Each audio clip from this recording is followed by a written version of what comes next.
जय हिंद, वंदे मातरम। बहुत बहुत स्वागत है आपका टीम निष्ठा पर। बहुत सारे स्टूडेंट्स का ये डाउट है कि 3 महीने से कम बचे हैं CAPF एग्जामिनेशन के लिए और तैयारी कैसे करनी है। ये एक बहुत बड़ा सवाल है। किन एरियाज पर फोकस करना है, किन एरियाज को जो है ब्रीफली पढ़ना है, किन एरियाज पे अभी इमीडिएटली फोकस करना है, वो सारी जो है चर्चा आज हम इस सेशन में करने वाले हैं। बहुत सारे बच्चों ने जो 77 रुपीज़ का जो कोर्स है, क्योंकि बहुत सारे बच्चों का मैसेज आ रहा था कि एक बहुत बड़े इंस्टीट्यूट ने डिफेंस वर्टिकल अपना बंद कर दिया है, उसके बाद क्या करें। उन्होंने फीस पे कर दी है। So we have made our course only at the rate of 77 rupees. That's only a registration fees. Course free है, जाकर आप उसको एक्सेस कर सकते हैं और लेक्चर्स, वीडियो लेक्चर्स जो है उनको देख सकते हैं। तो कैसे वो वीडियो लेक्चर्स देखने हैं, किन एरियाज पर अभी आपको फोकस करना है, किन एरियाज को पहले पढ़ना है और कौन से एरियाज को आपको बिल्कुल अपना स्ट्रेंथ एरिया बनाना है, वो आज के सेशन में हम चर्चा करने वाले हैं। ठीक है जी, चलिए शुरुआत करते हैं। तो ये एग्जाम जो है union public service commission conduct करता है। ये क्यों बता रहा हूं मैं? ये बता रहा हूं क्योंकि यहां पर ये डाटा इंपॉर्टेंट है। ठीक है, अब देखो इस डाटा में अगर हम बात करें तो यहां पर अगर आप देखोगे तो जो इकोनॉमी है, मतलब अगर economy, science, geography, environment, ancient history, medieval, modern, overall history, polity, general mental ability, current affairs, ये आपके जो है ब्रॉड एरियाज हैं जिनमें हम पूरे के पूरे पेपर वन को, ठीक है, पेपर वन को कैटेगराइज कर सकते हैं। पेपर वन में आपके क्वेश्चंस रहते हैं 125। हर क्वेश्चन रहता है 2 मार्क्स का। ठीक है, तो हो जाता है आपका पेपर वन 250 मार्क्स का। ठीक है, अब यहां पर सबसे पहले पॉइंट जो मैं बार बार बोलता हूं, मैंने CDS 124 की जो एनालिसिस वीडियो थी, काफ़ी अच्छी उस पर रिस्पॉन्स गया बच्चों का, और उस पर मैंने एक बात बोली, बार बार बोल रहा हूं कि प्लीज़ ये मत सोचो कि आपको ये एरिया छोड़ के जाना है कि मैं साइंस पढ़ के जाऊंगा, पॉलिटी पढ़ के जाऊंगा, करंट अफेयर्स पढ़ूंगा, मेरा पेपर हो जाएगा। जी नहीं। ठीक है, इसका एक उदाहरण दे देता हूं, फिर मैं आऊंगा मेन टॉपिक पे कि क्या क्या चीजें आपको पहले पढ़नी है। अब देखो लास्ट ईयर का अगर आप 2023 का देखोगे पैटर्न ब्रॉडली, तो आप कहोगे अच्छा मेडिएवल हिस्ट्री में 3 क्वेश्चन, अच्छा मॉडर्न जो है हिस्ट्री में 2 क्वेश्चन, ये मैं छोड़ के चला जाता हूं। ठीक है, बट सवाल आता है कि मॉडर्न हिस्ट्री में 2019 में 13 क्वेश्चन है, मेडिएवल हिस्ट्री में यहां पर 2021 में 12 क्वेश्चन है। ठीक है, और आपने ये सोच के छोड़ दिया मेडिएवल हिस्ट्री के 3 ही क्वेश्चन पूछते हैं, मेडिएवल हिस्ट्री छोड़ देता हूं, 12 क्वेश्चन पूछ लिए। 125 में से 12 क्वेश्चन बहुत अच्छा खासा नंबर है। 10% पेपर, 12 क्वेश्चन जब आप देखोगे ना, नहीं आते हैं बिल्कुल लगातार। और मेडिएवल हिस्ट्री में क्वेश्चन ऐसे हैं कि नहीं आते तो नहीं आते, मतलब ऐसा भी नहीं है कि हाँ चलो अटेम्प्ट हो जाएंगे। तो पेपर में ना वो जो कहते हैं ना एड्रेनलिन रश, वो बहुत ज़्यादा हो जाता है। ठीक है, घबराहट होने लगती है कि यार अच्छा एंशिएंट छोड़ गए, मेडिएवल छोड़ गए, 15 क्वेश्चन तो यहीं से पूछ लिए। ठीक है, अब यहाँ पर इकोनॉमी, ठीक है, बहुत सारे बच्चे कहते हैं इकोनॉमी मत पढ़ के जाओ जी। ठीक है, इस बार CDS 1 2024 में 16 से 17 क्वेश्चन इकोनॉमी के अगर ब्रॉडली कैटेगराइज करें, यहाँ पर लास्ट ईयर 11 क्वेश्चन, ठीक है, एक साल यहाँ पर 14 क्वेश्चन, 14 क्वेश्चन। ठीक है, 125 में से 14 क्वेश्चन, अच्छा खासा नंबर है। लास्ट ईयर भी 11 क्वेश्चन हैं। डोंट मिस इकोनॉमी में 11 क्वेश्चन में से 7 से 8 क्वेश्चन बहुत डुएबल है, बहुत इजी क्वेश्चन पूछे गए थे। ठीक है, सिमिलरली अगर यहां पर आप देखेंगे ancient history 15 question last year, 15 question ancient history के। अगर आपने एंशिएंट हिस्ट्री नहीं पढ़ के गए तो ये 15 क्वेश्चन गए। और अगेन इसमें ऐसा चांस नहीं है कि आप पेपर में जाके सॉल्व कर लोगे। ठीक है, अगर आपने नहीं पढ़ा मतलब नहीं पढ़ा, और क्वेश्चन बिल्कुल हवा भी नहीं लगेगी। ठीक है, जिन्होंने पढ़ा है उनको हवा नहीं लग रही, जिन्होंने नहीं पढ़ा उनको तो मतलब ऐसा बाउंसर लगेगा कि क्या पूछ लिया, वो देखेगा आगे बढ़ जाएगा।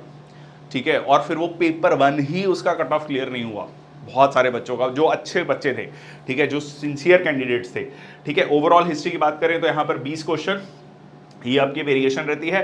पॉलिटी देख लो, पॉलिटी सिर्फ 9 क्वेश्चन पूछा है। अब आप कहोगे कि नहीं पॉलिटी ज्यादा वेटेज कम हो गई है, नहीं, ऐसा कुछ भी नहीं है। ठीक है, पॉलिटी की वेटेज यहाँ 20 क्वेश्चन है, यहाँ 15 क्वेश्चन है, तो पॉलिटी भी नहीं छोड़ सकते। ठीक है, तो आइडिया यहाँ पर मैं कहना चाहता हूँ, don't miss out any part. ठीक है, यहाँ पर आपका करंट अफेयर्स है, ठीक ठाक 20 क्वेश्चन पूछे गए हैं। यहाँ पर आपका जनरल मेंटल एबिलिटी है 15 क्वेश्चन। ठीक है, जनरल मेंटल एबिलिटी के 15 क्वेश्चन इसलिए इंपॉर्टेंट हो जाते हैं, 15 में से 15 कर सकते हो। ठीक है, बिल्कुल 30 नंबर पक्के कर सकते हो अगर आपका अच्छा है, डिसेंट लेवल का मैथ्स है। ठीक है, तो यहां पर आपकी एक्यूरेसी बहुत अच्छी हो सकती है।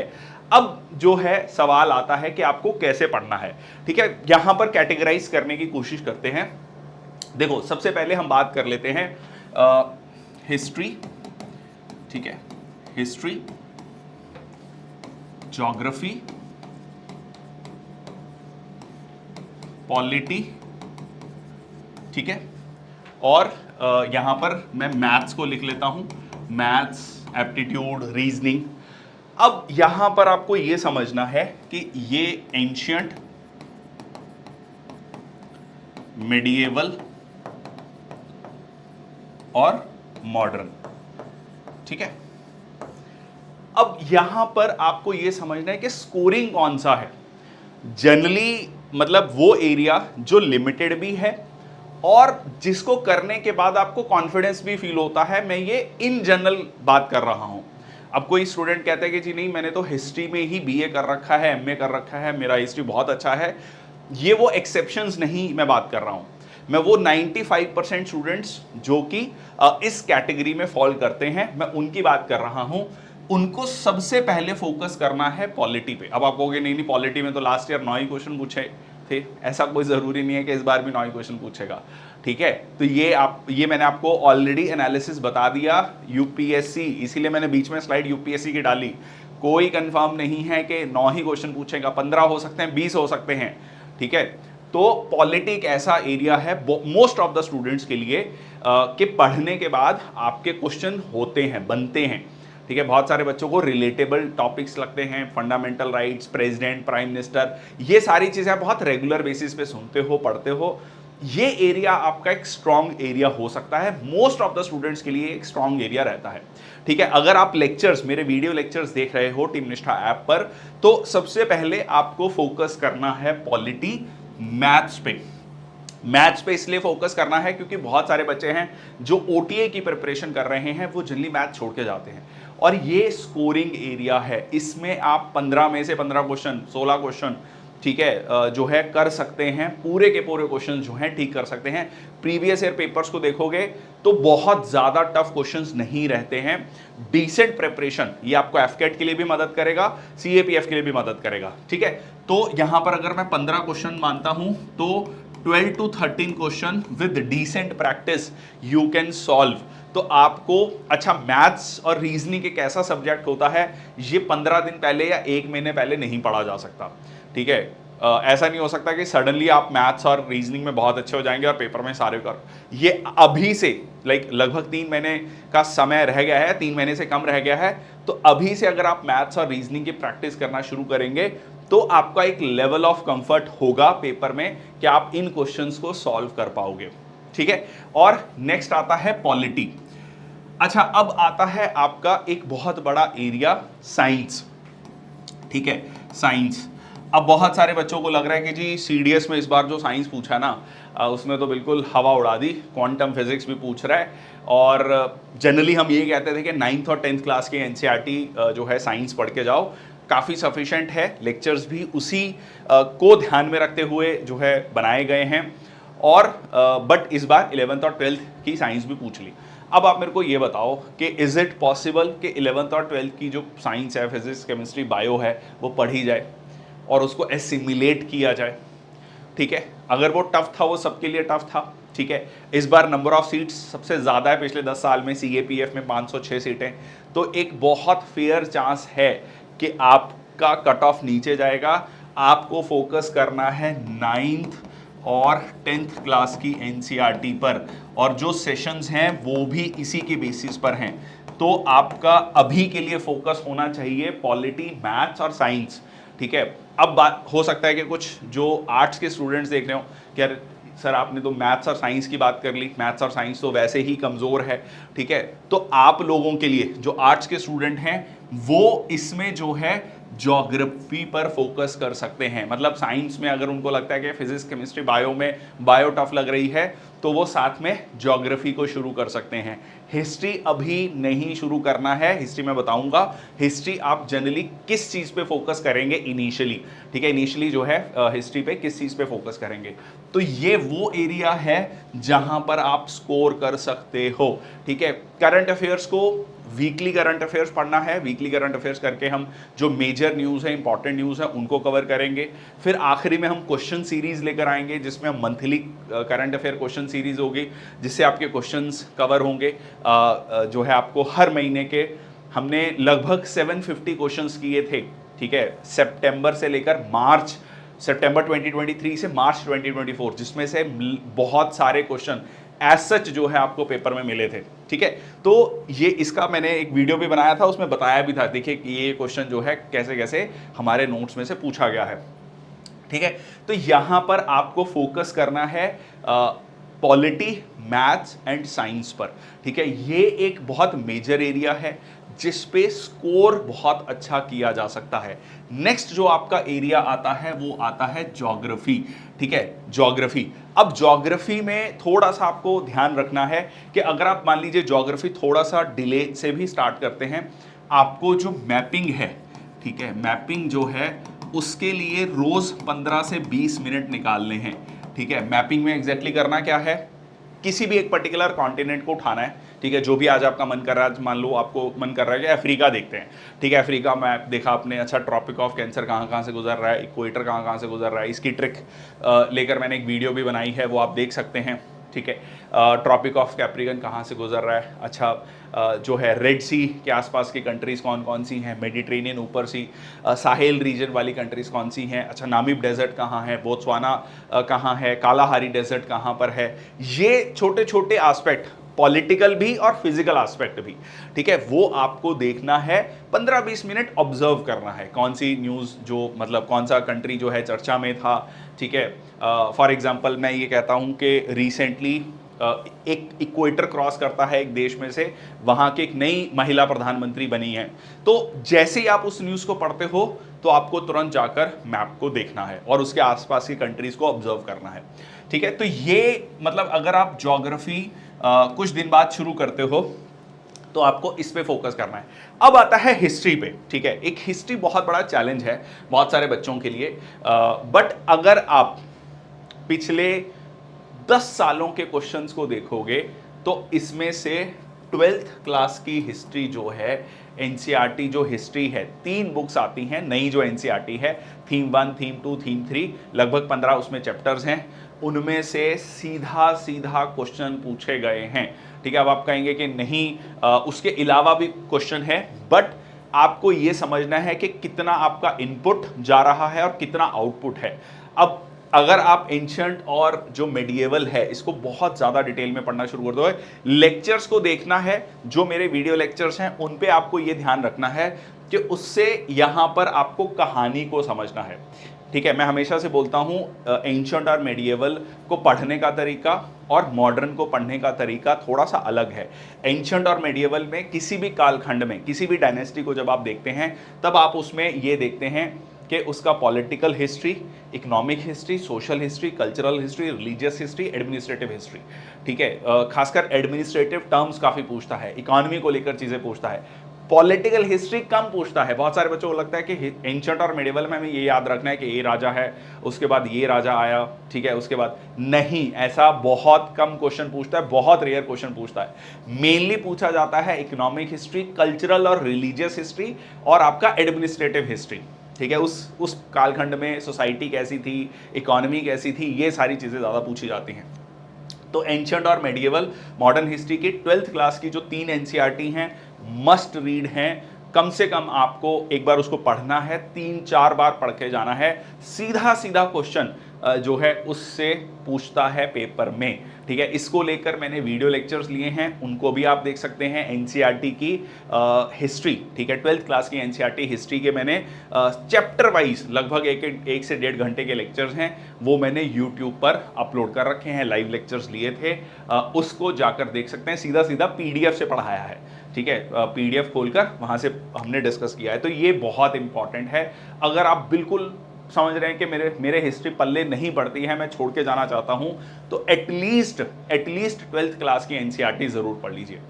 मॉडर्न हिस्ट्री के लिए आप definitely spectrum AP Ahir refer कर सकते हैं, ठीक है, बहुत अच्छी बुक है, बहुत क्रोनोलॉजिकल दी हुई है, उसमें आपको ये सारी चीजें देखनी है। अब मैं इस हिस्ट्री से रिलेटेड बहुत सारी ट्रिक्स वाली वीडियो लाता रहूंगा बीच बीच में, ठीक है, उसको आप देखते रहेंगे। अगर आप हिस्ट्री को बहुत ज़्यादा डेप्थ में नहीं पढ़ना चाह रहे तो एटलीस्ट उन ट्रिक्स वाली वीडियोस को ज़रूर देख लें। मैंने ट्रिक वाली वीडियो शेयर भी की थी टेलीग्राम चैनल पर, उसको ज़रूर देख लें। बहुत सारी ट्रिक्स हैं, जैसे कि लाइक आपका 6 स्कूल ऑफ इंडियन फिलॉसफी हैं, ठीक है, उनके फाउंडर्स कौन थे, ठीक है, उसके अलावा 16 महाजनपद हैं, उनकी कैपिटल सिटीज़ क्या हैं, उसके बारे में ट्रिक है। ऐसे करके बहुत सारी ट्रिक्स जो हैं उसमें डिस्कस की गई हैं, उनको लिखिए, पढ़िए, समझिए और कई बार उसको रिवाइज कीजिए। सीधा सीधा क्वेश्चन आपको उन ट्रिक्स वाली वीडियो में से पेपर में मिलेंगे, ठीक है। तो ये मैं वीडियो साथ साथ में लाता रहूंगा। ज्योग्राफी की ट्रिक्स को लेकर मैं जो है वीडियोस जो है आपका यूट्यूब चैनल पर लाता रहूंगा, उसको जरूर पढ़ लीजिए, ठीक है। तो यहां पर ये हिस्ट्री हो गया, ठीक है। अब जो लेक्चर्स हैं आपके, लेक्चर्स में आपको एंशिएंट और मेडिएवल के लेक्चर्स में क्या करना है, कहानी समझनी है, ठीक है। बहुत ज़्यादा डाटा पे फोकस नहीं करना, मतलब परेशान नहीं होना कि बहुत ज़्यादा डिटेल में पढ़ाया गया है, वो आपके समझने के लिए है। पूरी क्रोनोलॉजी आपको समझ आएगी उससे। उसके आखिर में जितने भी क्वेश्चंस हैं जो वीडियो लेक्चर्स में, वो आपके प्रीवियस ईयर क्वेश्चंस हैं, सीडीएस के, सीएपीएफ के, उनको पढ़ना है, उनको समझना है, उन पे ज़्यादा फोकस करना है, ठीक है। मॉडर्न हिस्ट्री को आपको डिटेल में पढ़ना पड़ेगा, क्योंकि मॉडर्न हिस्ट्री काफ़ी रिलेटेबल भी है और इसमें से क्वेश्चन लास्ट ईयर को अगर हम छोड़ दें, मॉडर्न हिस्ट्री से क्वेश्चन जो है पूछे जाते हैं। ओके, तो ये हो गया हिस्ट्री को लेकर काफी डाउट रहता है। ज्योग्राफी जो है 11th और 12th क्लास की एनसीईआरटीज, कई मतलब अगर स्टैंडर्ड रीड की बात करें, but I would say lectures और पीडीएफ्स, इसके बाहर आपको जाने की जरूरत नहीं है।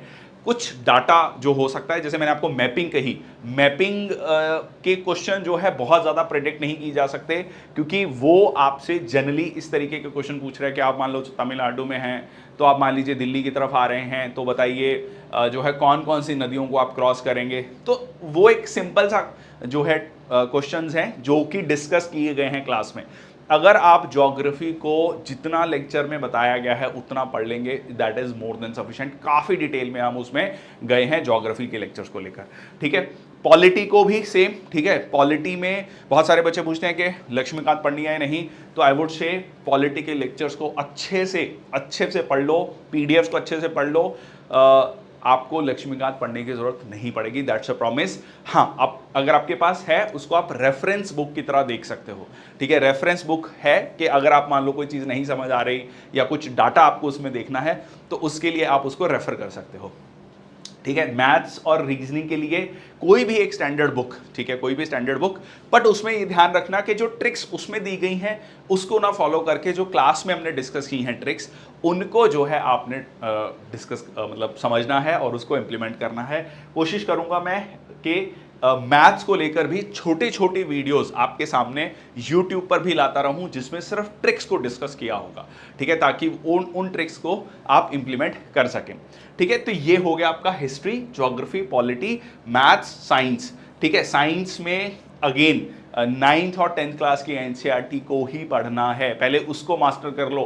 परेशान मत हो कि 11th और 12th के क्वेश्चन भी पूछ रहे हैं, पहले आप ये समझो कि क्या वो 30 क्वेश्चन जो साइंस के पूछ रहा है, जिसमें से लगभग 25 क्वेश्चन आपको सीधा 9th और 10th क्लास की एनसीईआरटी से मिल रहा है, कि आपने वो पढ़ लिए अच्छे से, ठीक है। पहले उसको पढ़ लो, ठीक है। फंडामेंटल ऑफ सेल है, लाइजोसोम क्या है, गोल्गी बॉडी क्या है, ये पढ़ लो। एपिकल मेरिस्टेम क्या है, लेटरल मेरिस्टेम क्या है, ये बेसिक चीज़ें आपको पता होनी चाहिए, ठीक है, हायर लेवल पे पहुंच गए बट बेसिक चीजें नहीं पता, ठीक है। तो ये है आपका पूरा का पूरा आइडिया करंट अफेयर्स में, वीकली करंट अफेयर्स और मंथली करंट अफेयर्स में जो हम क्वेश्चंस को करेंगे, क्वेश्चंस को रिवाइज करेंगे। इसके अलावा करंट अफेयर के भी टेस्ट जो है हम रेगुलरली अपलोड कर रहे हैं, ठीक है, ऐप पर। उनको आप जाकर प्रैक्टिस कीजिए, ठीक है, ताकि आपकी रेगुलर क्वेश्चन हर रोज 5, 6, 7 क्वेश्चन, 8 क्वेश्चन, 10 क्वेश्चन जो है हम उसको 5 to 10 क्वेश्चंस ब्रॉडली अपलोड करते रहेंगे। वो बहुत ज्यादा इंपॉर्टेंट है, वो उसको पढ़िए, ठीक है। तो ये हो गया आपका। हाँ, एक टॉपिक बचा, इकोनॉमी, ठीक है। इकोनॉमी के लिए मैं एक बात बता दूं कि अगेन लेक्चर्स और नोट्स, इससे बाहर आपको जाने की जरूरत नहीं है। बहुत बहुत डिटेल में, इतना डिटेल में आपको कहीं पर भी इकोनॉमी के लेक्चर्स नहीं मिलेंगे, दैट्स अ प्रॉमिस। ये आप आकर मेरे को कह भी सकते हैं कि नहीं आपने कहा था। सीडीएस और सीएपीएफ के जितने भी coaching institutes across the India, उसमें आपको इकोनॉमी इतनी डेप्थ में नहीं मिलेगा। और लगभग लगभग क्वेश्चन अगर आप पेपर में देखेंगे, आपको हमारे नोट्स में से, इकोनॉमी के नोट्स में से पेपर में क्वेश्चंस मिलेंगे, ठीक है। कोई भी क्वेश्चन ऐसा नहीं है जो उस दायरे से बाहर है, ठीक है। तो इकोनॉमी के लिए जो नोट्स हैं, जो क्लासेस हैं, उनको पढ़ना है। इसके अलावा 11th 12th क्लास की एनसीईआरटी, माइक्रो इकोनॉमिक्स नहीं पढ़ने की जरूरत। हमने वो सारी चीजें जो हैं एनसीईआरटी में इंपॉर्टेंट चीजें हैं, वो नोट्स में कवर कर रखी हैं, ठीक है। तो यहां पर जो मेरी तरफ से आपको पॉइंट है, ज्योग्राफी नोट्स, पॉलिटी के लिए नोट्स लक्ष्मीकांत रेफर कर सकते हैं, हिस्ट्री में मॉडर्न हिस्ट्री के लिए एपी हेयर रेफर कर सकते हैं। बट अगेन नोट्स और क्लासेस सफिशिएंट हैं। एंशिएंट और मेडिएवल अगर आप छोड़ना चाहते हैं तो छोड़ सकते हैं, क्योंकि बहुत सारे बच्चों को लगता है कि जो इनपुट हम डाल रहे हैं उतना आउटपुट नहीं आ रहा। तो उन बच्चों के लिए मैं कहूंगा आप छोड़ सकते हैं। बट 12th क्लास की जो एनसीईआरटीज हैं, फर्स्ट और सेकंड, फर्स्ट एनसीईआरटी एंशिएंट से रिलेटेड है, सेकंड मेडिएवल से रिलेटेड है, उसको मत छोड़ना। उसको पढ़ लेना कम से कम 4 या 5 बार, ठीक है। रिवाइज करने, मतलब एक बार पढ़ने में टाइम लगेगा, दूसरी, तीसरी, चौथी बार तो आप रिवाइज कर रहे होंगे, तब उतना समय नहीं लगेगा। इंपॉर्टेंट पॉइंट्स को मार्क करना। आप देखोगे जब प्रीवियस ईयर क्वेश्चन, आपको कई क्वेश्चन डायरेक्ट उसमें से मिलेंगे, ठीक है। तो और इसके अलावा जो मैं ट्रिक्स लेकर आऊंगा, ट्रिक्स की वीडियोस लेकर आऊंगा, वो आपको पढ़ना है, ठीक है। तो ये है आपका आइडिया, जिसमें हमने history, geography, polity, economy, science और उसके अलावा आपका हो गया करंट अफेयर्स, मैथ्स, रीजनिंग, ये हमने डिस्कस कर लिया है। अब चलते हैं पेपर 2 पर, ठीक है।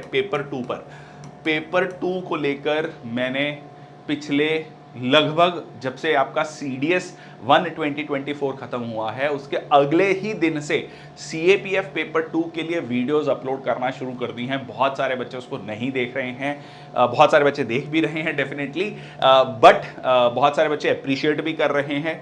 इंपॉर्टेंट है आप उन टॉपिक, वो सारे के सारे टॉपिक्स CAPF के जनरली प्रीवियस ईयर में से हमने लिए हैं, या फिर जो बहुत ज़्यादा चर्चा में हैं टॉपिक्स, उन्हीं को हम जो है उन पे वीडियोस में छोटी छोटी 10, 15, 20 मिनट तक की वीडियोस जो हैं, एक टॉपिक को लेते हैं, उसमें हम उसके एडवांटेजेस, डिसएडवांटेजेस, क्या वे फॉरवर्ड है, उसके बारे में हम चर्चा कर रहे हैं। मतलब उस पर्टिकुलर टॉपिक को थ्रेडबेयर एनालाइज करने की कोशिश कर रहे हैं, और मैं आपको उसमें बता भी रहा हूं कि कैसे आपको आंसर लिखना है। तो इट इज़ वेरी इंपॉर्टेंट कि पेपर 2 की प्रैक्टिस आप साथ साथ में करते रहें। इसके अलावा रिपोर्ट राइटिंग कैसे लिखना है, आर्गुमेंट राइटिंग कैसे लिखना है, प्रेसी राइटिंग कैसे लिखना है, एसे कैसे लिखना है, इसको लेकर भी मैंने वीडियोस बनाई हैं, यूट्यूब चैनल पर अवेलेबल हैं, जाकर देख लीजिए।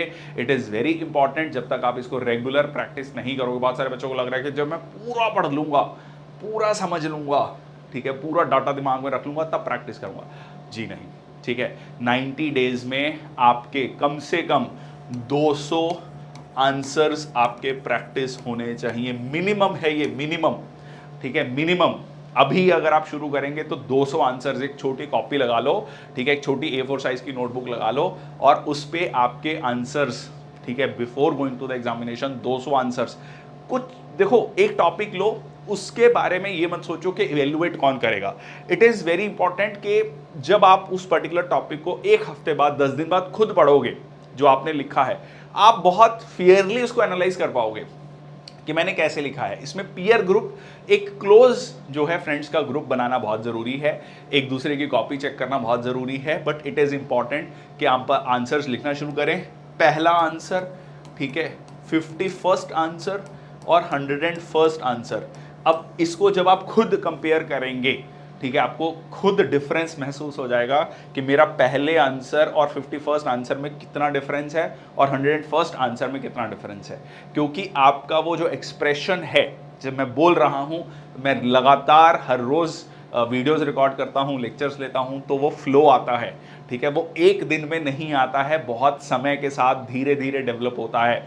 तो वैसे ही आपका जो रिटन एक्सप्रेशन है वो समय के साथ साथ ऑटोमेटिकली डेवलप होगा। आपने ग्रेजुएशन कंप्लीट करी है, ग्रेजुएशन फाइनल ईयर में है, इतने सालों से आप पेपर लिख रहे हैं, ऐसा नहीं है लिखने का आपको आइडिया नहीं है। द आइडिया हियर इज कि उसको लॉजिकली फ्लो करना, उसके लिए आपके वो वीडियोस हैं जो आपको देखनी है, ठीक है। तो ये था आइडिया कि how to go about the paper. इसके अलावा हम एक 75 डे चैलेंज लेकर आ रहे हैं, जिसमें हम हर रोज़ आपको बताएंगे कि आपको आज क्या पढ़ना है, किस चीज़ पे फोकस करना है, किन किन चीज़ों को कवर करना है, ठीक है। इस तरीके से आप अपनी प्रिपरेशन को कैसे आगे ले जा सकते हैं। Now it is up to you to follow that process, ठीक है। और वो 75 डेज लाइक आपका जब एग्ज़ाम है 4 अगस्त को, उससे पहले जो 75 डेज हैं उसका हम आपको एक पूरा प्लान देंगे, हर रोज़ आपको बताएंगे कि क्या क्या आज आपको करना चाहिए, और ताकि आपकी प्रिपरेशन को गाइडेंस मिल सके, एक स्ट्रक्चर मिल सके, प्लान मिल सके। बहुत सारे बच्चे कह रहे हैं कि हम घर में बैठे हैं, हमारा कोई ऐसा ग्रुप नहीं है, हम यूट्यूब पे आपकी वीडियोस देख रहे हैं और बट समझ नहीं पा रहे कि हम सही जा रहे हैं या नहीं, हमें डायरेक्शन सही नहीं मिल रही है। तो उनके लिए ये चैलेंज होगा, उन आप सबके लिए चैलेंज होगा कि आप उसको फॉलो करें और अपनी प्रिपरेशन को एक डायरेक्शन दें। That's all from my side. Thank you so much. जय हिंद, वंदे मातरम।